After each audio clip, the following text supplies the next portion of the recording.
It was our 10th wedding anniversary and Julian, my husband, had a grand idea. A family adventure trip into the remote and fabled Serpent Spine Mountains. He, our son Leo, and I were packed into the SUV, the mood deceptively light. The ascent was smooth at first, the asphalt giving way to a winding dirt track that snaked ever deeper into the ancient forest.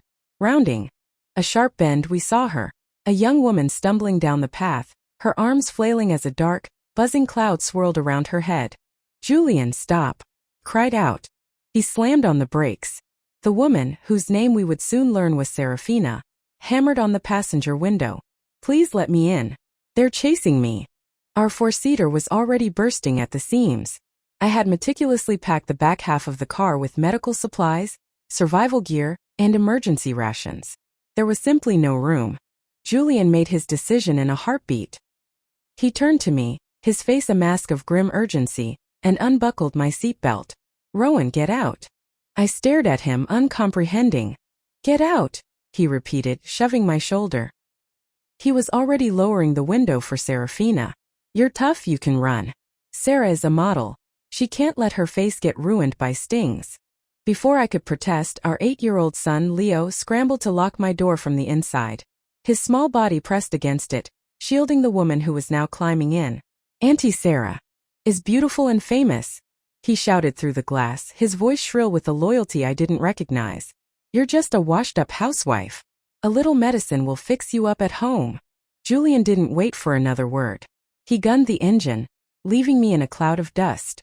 The SUV sped away, a metal sanctuary carrying my family and this strange woman away from the danger they were leaving me to face. I watched them go, a chorus of their laughter faintly reaching me. Through the rear window I could see them pointing back, mocking my frantic figure. But as the swarm of venomous hornets descended upon me, a calm settled over my heart.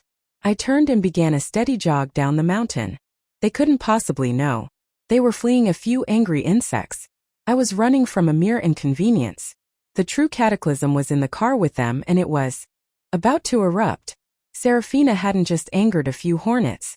She had crushed the infant larvae of the Hornet King. No one who shared her space could escape his wrath. Inside the car, panic was a living thing. "Julian, darling, there are so many of them," Serafina shrieked, batting at the window as the hornets pelted the glass. A few angry welts were already rising on her hands. Julian's eyes, full of a tenderness I hadn't seen directed at me in years, darted to the rearview mirror. He was about to say something. No doubt another command for me to sacrifice something else, but I had seen this scenario playing out in my mind for days. I was prepared. When he had first announced this reckless trip, a cold premonition had gripped me. I knew the Serpent Spine was no tourist park. I spent a week gathering everything we could possibly need. Trauma kits, high-altitude gear, water purifiers, flare guns, waterproof tents. The car was a mobile fortress and it was full. Julian's brow furrowed in frustration. "Then throw the gear out. Countless people have hiked these mountains. It's not as dangerous as you make it out to be." "Not dangerous." I nearly laughed, a bitter, sharp sound. But I kept my voice level, trying to pierce through his willful ignorance. "Julian, that isn't the problem. Serafina killed the Hornet King's young. Unless she apologizes, those things will not stop. Bringing her into this car is a death sentence for—" "What Hornet King? What larvae?" He cut me off, his voice dripping with condescension. "Rowan, have you been reading too many fantasy novels? Stop being dramatic. Throw the supplies out and let's get moving." His tone left no room for argument. "No," I said, my voice quiet but firm. "The deeper parts of this range are filled with toxic miasmas and predators. We need every single item in this car. We're not the only ones on this mountain. She can find help from someone else." His fist slammed against the steering wheel, the horn's blast sending 1,000 birds scattering from the trees. "Can't you show a little humanity, Rowan? Sarah is in danger. Can't you, for once, see the bigger picture?" I met his furious gaze. "Her safety versus the safety of our entire family. Which do you choose, Julian? And another thing," I said, my eyes locking onto Serafina, who flinched. "How did you end up alone out here? You didn't walk into these mountains by yourself, did you?" Serafina's composure cracked. A flicker of a terrible memory crossed her face before she buried it under a fresh wave of tears, turning to my husband. "Oh, Julian," she sobbed.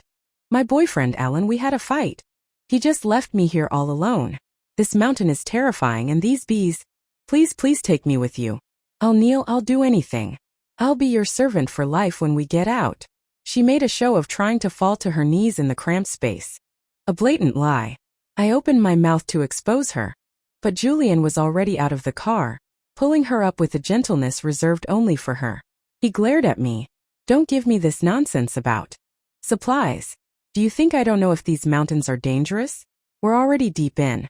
I think you just want something terrible to happen to her. A sharp physical pain lanced through my chest. For weeks, I had exhausted myself preparing for this trip, driven by a single purpose, to protect him and our son. My refusal to let Serafina in was part of that same instinct. But in his eyes it was all just a petty jealous game. A dry self-mocking laugh escaped my lips. Are you certain you want her in this car? Julian didn't even look at me. He tapped on the rear window where Leo sat. My son, receiving his silent command, eagerly unlocked the door and began shoving my carefully packed gear out onto the dirt road. Bags of food, medical kits, warm clothing, all of it tumbled into a heap. Come on in, Auntie Sarah. Leo chirped happily, pulling her into the newly cleared space. I got rid of all the garbage Mommy packed. Garbage? The word hit me like a physical blow. I turned to my son. You think everything I prepared for us is garbage? Leo nodded, his expression defiant. Of course it is. It didn't do anything but take up space. I couldn't even nap properly. As if to prove his point, he reached up, ripped the small, inscribed parchment charm from his neck, and tossed it out the window. This is just superstitious junk. Nobody wears this stuff anymore. I don't want it. The charm, painstakingly crafted from the pulp of a 1,000-year-old pagoda tree, and inscribed with cinnabar, was a ward of powerful protection. I had made it specifically for this journey. Seeing it discarded like trash, a fury I hadn't felt in centuries rose within me. Pick it up, I commanded, my voice dangerously low. No, he shot back, his face a mask of stubborn rebellion. Pick it up, I roared. That charm can save your life. My anger only frightened him into Serafina's arms. He buried his face in her shoulder, wailing. I won't. I don't want you to be my mom anymore. You just yell at me and control me. You're a bad mom. I want Auntie Sarah to be my mom. The open contempt in his voice made my heart stop for a beat. Serafina cradled him, stroking his hair while casting a disapproving look at me. Rowan, he's just a child. You need to guide him gently. There's no need to yell. Leo is a very sweet boy. My son snuggled closer to her. Beside me, Julian sighed with exasperation. If he doesn't want to wear it, let it be. The thing looks creepy anyway. I'm not wearing mine either. He promptly tore his own charm off and threw it out the window. For all we know, it summons ghosts instead of protecting us, he muttered. Emboldened by his parents, Leo proceeded to empty his pockets of all the high-energy snacks I had packed for him. Compressed biscuits, chocolates, jerky, flinging them into the dirt. I don't want to eat your stupid food. Auntie Sarah will cook for me when we get to the camp. He glared at me. I never want to go on a trip with you again. Next time, I'm going with Auntie Sarah. Julian offered a half-hearted reprimand, then let it go. The scene was perfectly, horribly clear. They were the happy, harmonious family. I was the intruder. The last ember of my desire to save them, to persuade them to turn back, died out. By the time I tuned back in, the last of our supplies lay abandoned on the roadside. Julian started the engine, the tires crushing the protective charms into the mud as the SUV lurched forward, plunging deeper into the heart of the serpent's spine. We left the hornets behind, or so they thought. Suddenly, a scream erupted from the back seat. A hornet! Leo shrieked. I twisted around. A single massive hornet, somehow having gotten inside, was dive-bombing straight for Serafina's face. Then with a metallic thump, my passenger seat shot backward, slamming me flat. The hornet, its path diverted, plunged its stinger directly into my cheek. Searing white-hot pain exploded across my face. Julian had used me as a shield. I struggled to sit up, my face already swelling, the world viewed through a haze of agony. My expression had turned to ice. Julian, however, kept driving, his tone infuriatingly casual. Sorry, my hand slipped on the seat control. It's just a sting. It's not like that face of yours is worth a fortune anyway. From the back, Leo, clutching a small bump on his own forehead, chimed in. Yeah, Auntie Sarah is a model. If her face got stung, it would be a disaster. Serafina was already dabbing ointment on Leo's minor injury, her eyes watery with gratitude, meeting Julian's in the rearview mirror. He returned her gaze with a smoldering look. They were a perfect portrait of a new couple in love. I knew Julian had never forgotten Serafina. He had only married me to spite her after she'd left him for a wealthy heir. But I never imagined that a single chance reunion after 10 years could reignite their flame so instantly. Even my own son was captivated, ready to trade his mother for a woman he'd only met through video calls. Or had he? A sickening realization dawned on me. How could a child form such a deep, immediate bond with a stranger? I stared at the back of Julian's head. All those years, I asked, my voice shaking with a new kind of fury. All those business trips you took, which country were you really going to? Startled, a flash of panic crossed his eyes before it was replaced by indignant anger. Are you accusing me of something? Rowan, those were legitimate work trips. I pressed on, relentless. Then why did you always take Leo with you? He refused to meet my eyes, his knuckles white on the steering wheel. I wanted him to see the world.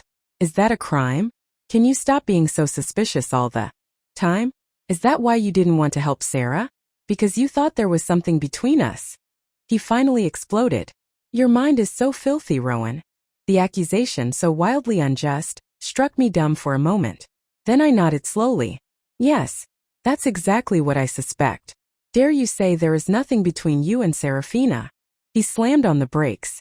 The SUV screeched to a halt, flinging us all forward. Without a seatbelt, I was thrown against the windshield. A sharp pain bloomed on my forehead, but it was nothing compared to the sting behind my eyes. I had been in love with Julian for over a decade. I had abandoned my world for him, married him, borne his child. And this was my reward. He had lied to me for 10 years, maintaining a relationship with her throughout our entire marriage. It was the ultimate betrayal. Swallowing back tears, I found my voice. Let's get a divorce when we get back. Julian looked at me, incredulous. You're going to start this now? Seriously? It's our 10th anniversary. I took time off to bring you and the boy out here. What more do you want? He gestured wildly. We haven't run into any real danger. All those supplies were a waste of space. And as for why Leo is acting out, maybe you should reflect on your own parenting. He softened his tone slightly, a familiar tactic. Sarah was a girl, alone in the wilderness. You might be heartless enough to leave her, but I'm not. I can't just watch someone die. At his litany of accusations, a hysterical laugh bubbled up from my chest. Oh right, it's all my fault. I'm the cold-hearted monster, and you three are the benevolent saints. My voice hardened again. We're getting a divorce. There's nothing left to say. Julian knew that tone. He knew I was serious this time. He tried a different approach, the wheedling one. Rowan, don't be angry. We're on a trip. Can't we just be a happy family? Don't say things like that in front of the child. It was my fault, okay? This time it was my fault. When we get back, just tell me what you want to buy. I'll get it for you. I scoffed. It was his standard, meaningless apology. For 10 years, every argument ended this way. A hollow I was wrong followed by the exact same behavior next time. The promised gifts never materialized. If I pressed, it was always, I was busy with work, or worse, you're a housewife, what do you need expensive things for? Better to save money for groceries. That was, until the day I'd used his phone and discovered several overseas shopping apps filled with purchase histories for luxury goods. I knew exactly who they were for. When I confronted him, he accused me of violating his privacy. The fight ended with him giving me a bouquet of cheap flowers and expecting my forgiveness. I had been tired of it for years. I had considered divorce, but one look at my young son always made me relent. Now, seeing that same son siding with her, my last reason for staying had vanished. Leo, however, piped up cheerfully from the back. Dad, you should divorce Mom. Otherwise, she'll punish me when we get home. She hit me last time I failed a test. And you shouldn't have spent a week playing video games instead of studying, I said coolly. Leo ignored me. With Auntie Sarah here, you can get married. I want her to be my mom. Leo, be quiet. Julian snapped. The boy pouted and grabbed Serafina's hand for comfort. I turned to my son, my voice devoid of all emotion. Fine. As you wish. From this moment on, I will never manage you again. Leo's face lit up. Serafina pulled him close, cooing. Oh, sweetie, you shouldn't say that. You have to be gentle with your mother. Even when she hits you and scolds you, it's all for your own good. She was cementing my reputation as the villain. I just smiled, a weary, indifferent expression. I adjusted my seat back to its upright position and looked at Julian. Just drive. The Hornets will be back soon. We can discuss the divorce later. He glanced in the rearview mirror, a flicker of contempt in his eyes. He opened his mouth to speak, but my cold silence choked the words in his throat. He started the car and drove on. The deeper we went, the thicker the air became. A light mist turned into a dense, soupy fog, reducing visibility to less than 5 meters. Serafina clutched Leo's hand, her face a mask of terror. My son, playing the little man, puffed out his chest. Don't be afraid, Auntie Sarah. I'll protect you. What a good, obedient boy he was. Yet for me, his mother, who had tended to his every need his entire life, he hadn't offered a single drop of ointment for the grotesquely swollen hornet sting on my face. Slowly, the fog condensed and a cold, steady drizzle began to fall. The moisture in the air was no longer mist, but a tangible, chilling dampness. Julian switched on the wipers, his own bravado finally beginning to crack. Suddenly, with a sickening lurch, the car plunged nose first into a hidden ditch. The engine roared, but the wheels just spun uselessly in the mud. In an instant, the atmosphere in the car changed. Everyone's face went pale. In the wild, especially in a place as steeped in dark legends as the Serpent's spine, a stalled vehicle was a terrifying omen. Julian slammed the accelerator again and again, but it was no use. We have to get out and push, he finally said, his voice tight. It was Serafina who spoke first, her voice a terrified whisper. But what about the Hornets? They'll come back. Every head turned to the windows. She was right. The air outside was no longer empty. A low guttural thrumming like 1,000 tiny engines echoed through the fog. The Hornets were back, and their numbers had multiplied. They were enormous, their stingers black and visibly menacing. They swarmed around the car, a living, breathing storm of black and yellow. Damn it, where did they all come from? Julian cursed, flooring the engine in a futile display. The wheels whined, spraying mud. During the pause, the swarm enveloped us completely. The windows became a writhing mass of bodies. Vicious, rhythmic thuds began to sound against the glass as the Hornets threw themselves at their prison. I watched Serafina's terrified face, my own expression unreadable, and waited. Leo started to sob. There are so many. Daddy, make the car go. The wheel is stuck in a pit. Julian yelled, sweat beading on his forehead. Someone has to get out and push. Without a moment's hesitation, Leo's small finger shot out, pointing directly at me. Mommy goes. Mommy is strong. Mommy, get out and push the car. His words were like a bucket of ice water dumped over my head, a chill that reached my very soul. The son I had raised for 8 years was, in a moment of life and death, choosing to sacrifice me. Anyone who stepped out into that swarm would be stung to death or worse. The car fell silent. I calmly met Julian's eyes, saying nothing. After several more failed attempts to start the car, the Hornet's assault intensified. A spiderweb of cracks appeared on the driver's side window. Serafina recoiled, grabbing Julian's arm. We have to go, Julian, please. These things are horrifying. I don't want to die here. Julian looked at her, his heart in his eyes. Then his gaze shifted to me. The implication was unmistakable. I let out a short, sharp laugh. She's the one who brought them here. What does it have to do with me? If anyone should get out, it's her. Why are you looking at me? Julian's jaw tightened. He finally spoke. I'm the driver. Leo is a child. And look at Sarah, she's terrified, she has no strength. Why don't you? You want me to go out and feed the Hornets? I interrupted, my voice dangerously soft. He looked away, his gaze falling on the weeping Serafina, and his resolve hardened. A few stings won't kill you. Sarah's a model. Her face is the most important thing she has. He laid out his insane plan. You're strong and you run fast. The moment you're out, I'll hit the gas. You give the car one good push and I'll have the door open. You can just jump back in. It will be over in a second. Leo eagerly chimed in. Yeah, Auntie Sarah is beautiful. How can you stand to see her get hurt by bees? In a second. Just like that. The sheer casual cruelty of it made me laugh again. Do you take me for a fool, Julian? Don't you know those things are venomous? I shot back. You make it sound so simple. Why don't you ask Serafina to do it? Or if your heart aches for her so much, I'll drive. You can go. There were 3 clear options, and yet he chose, without a flicker of hesitation, the one that sent me to my death. Exposed, his face turned dark and ugly. You're just saying all this because you're a coward. Your husband and your child are in this car. As a housewife, shouldn't you be willing to make some sacrifices for your family? Have you lost your mind? I snarled. Is that what a housewife is for? To be a human shield for her husband and child? Don't be so absurd, Julian. As the standoff intensified, Serafina covered her face, her voice a masterpiece of delicate martyrdom. It's all my fault. I'm the one who brought this trouble upon you. It's all my fault. She let out a heart-wrenching sob. I understand. Everyone is afraid to die. My boyfriend abandoned me. Now you're abandoning me too. I get it. Her voice dropped to a tragic whisper. I'll sacrifice this face today. Julian, darling, you are a good man. If I die, leave all my inheritance to you and Leo. With that, she made a show of reaching for the door handle.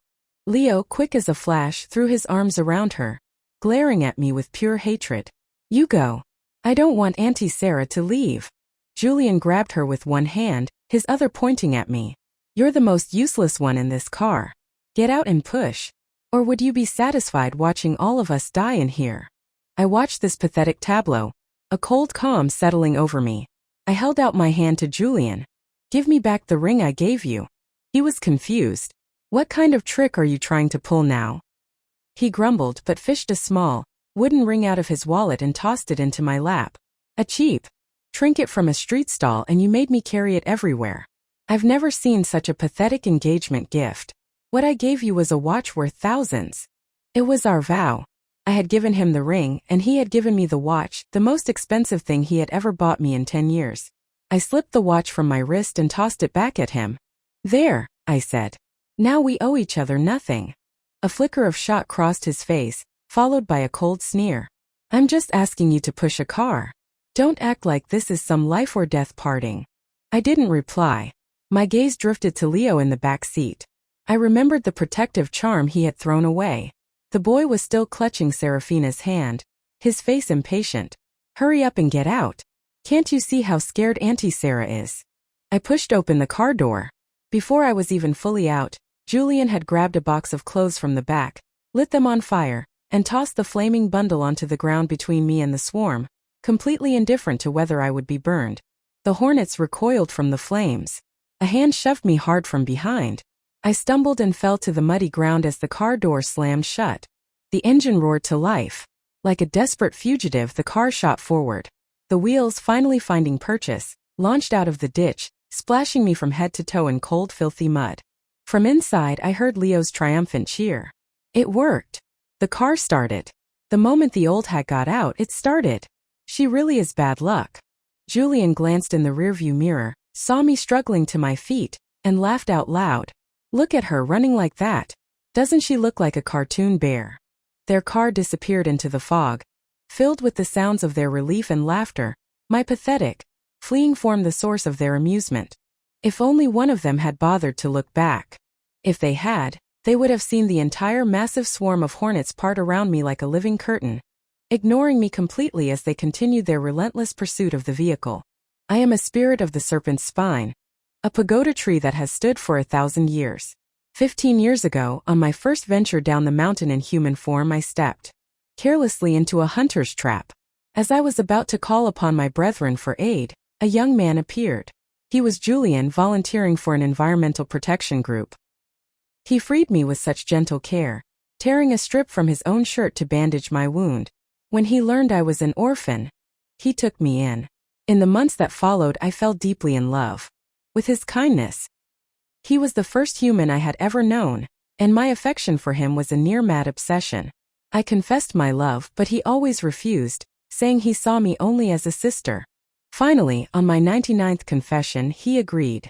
Overjoyed, I endured immense pain to sever a piece of my own heartwood, the core of my being, and carved it into a ring for him. That ring held a part of my essence, my life force. It had shielded him from countless disasters over the years. Julian often bragged that he had an unusually high pain tolerance, never knowing that his every ache and injury was being transferred directly to me. It was only after our marriage that I learned the truth. He had married me to spite Serafina, who had left him for a richer man and gone abroad.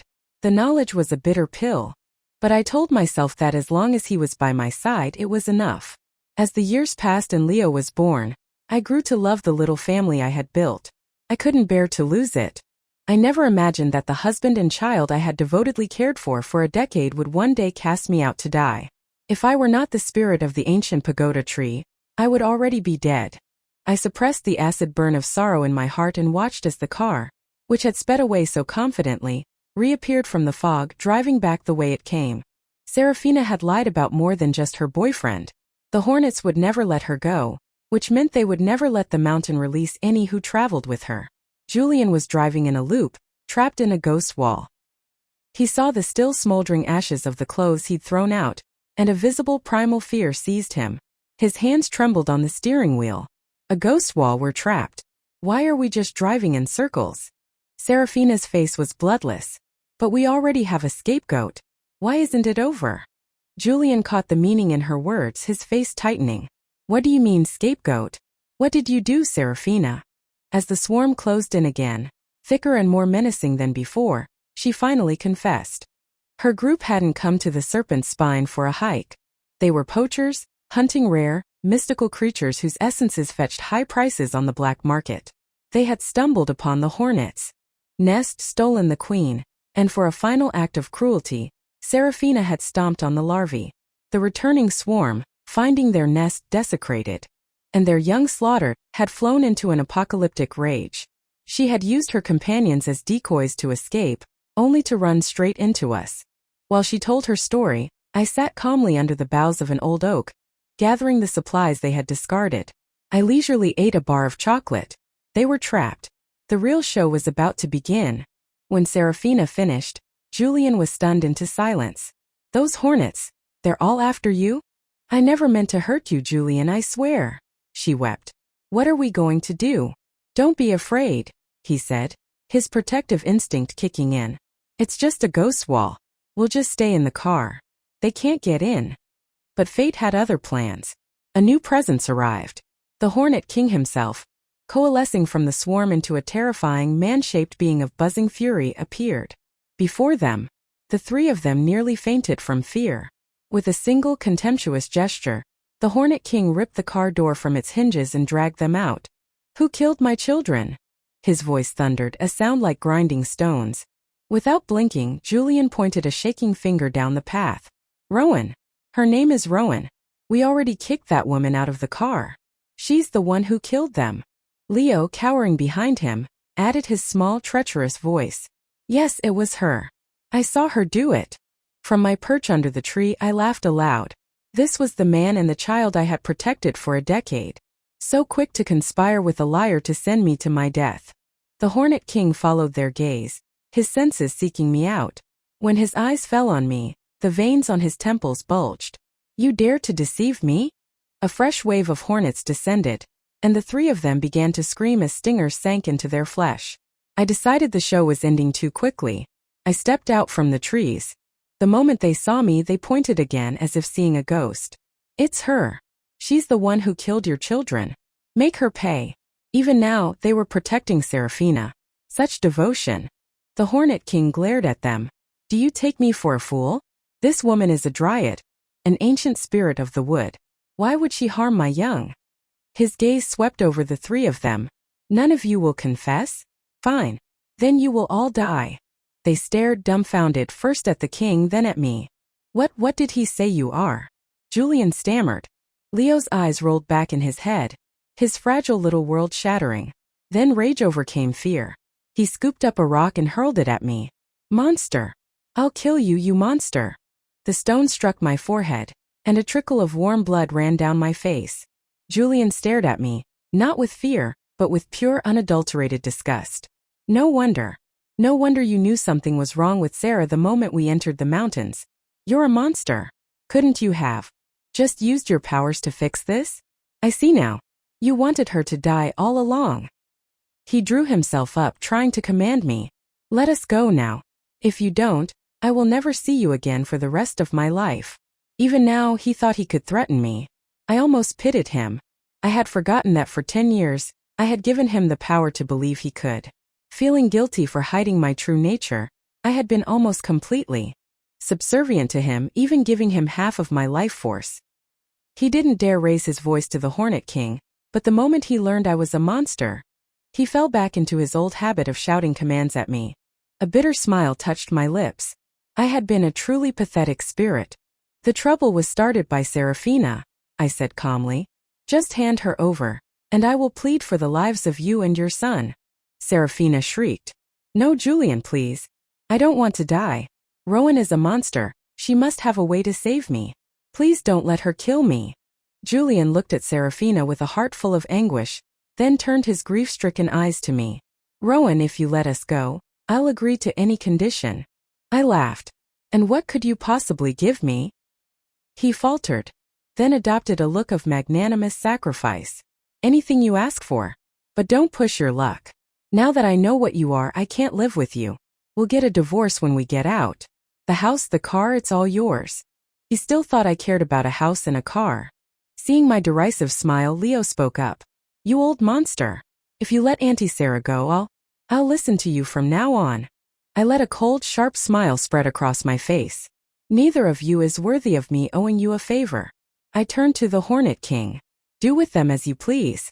I'm just here to watch the show. With my blessing, the king held back no longer. The swarm descended like a wave of black death. The three of them writhed on the ground, their screams echoing through the silent mountains. Finally, Julian knew true fear. Rowan, I was wrong, he shrieked, his body already a mass of swelling welts. Let me go.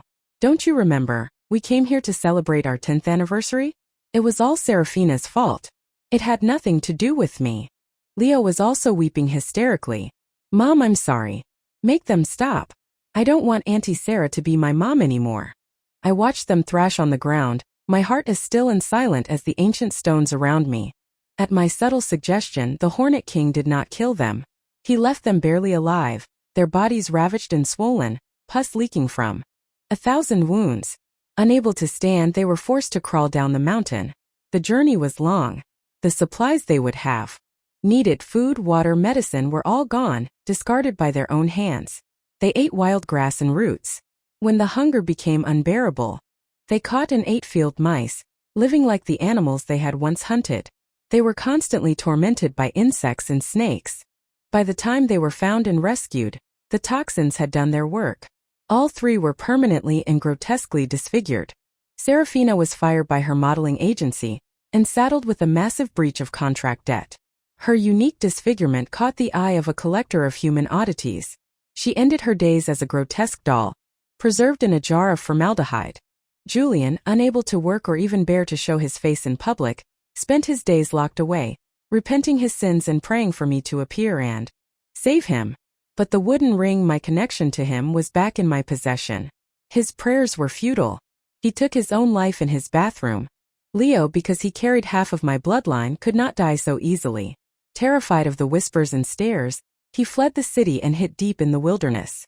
But he was eventually found and, being seen as a strange anomaly, was captured by a research institute. He lived the rest of his days in agony, a subject of endless study. Because of our bond, I could hear his every repentant thought. Mom, I'll be a good boy, I promise. I don't like Auntie Sarah anymore. Please come take me away. I'll listen to you. I'll study hard. Please don't abandon me. The same words over and over. They bored me. I severed the connection. I spend my days on the Serpent's spine, watching the mountains and the water, teasing the younger spirits. My life is one of profound peace and happiness. I often warn the little sprites and fairies never to trust a human. Decades later, I felt the last flicker of my son's life finally go out. I, ageless and immortal, often wander down the mountain to stroll through human cities, to experience the myriad facets of their world. I am no longer confined to the small universe of a family. I am free.